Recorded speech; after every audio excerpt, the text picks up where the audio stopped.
Hello mga kababayan, ako lang ay merong mga ilang katanungan dahil sa mga napapanood ko sa social media at sa kahit anong platform na aking buksan dito sa aking cellphone o sa aking laptop o sa desktop na nakikita ko na kung ano-ano na nagpabigay ng stress sa akin.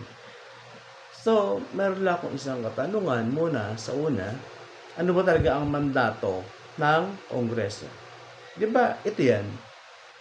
Ang mandato ng Kongreso is to enact law and enunciate national policies that promote the people welfare, empower the poor and weak, stimulate economic growth, institute good governance.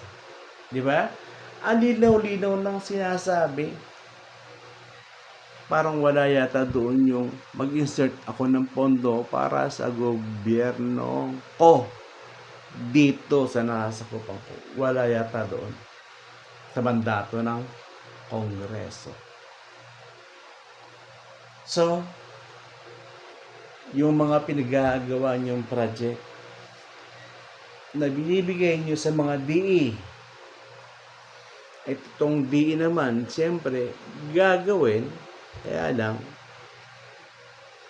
may power din silang mangurap. Dahil at the end of the time, sila pa rin ang pipirma para maaprobahan or sabihin tapos na yung proyektong to. Nasa kanila yung auditing. Pero ang source ng pera manggagaling sa Kongreso or Senado. Either, dalawa lang naman yan dahil sila lang may nag-i-insert ng pera. Di ba? Pero hindi mo pwedeng ganito. National pondo, magagaling sa national, mostly naman, sinasabi nila, itong pondo na to is para sa DPWH. Ito, gantong kalaki to. Then, national, dalhin sa,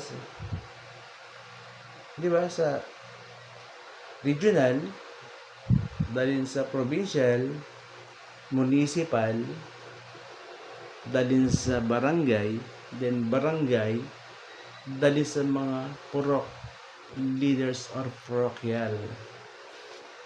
Then, sa daming-dami ng dadaanan na yun, siguro naman, na mag-a-aproba ng proyekto na napipirma.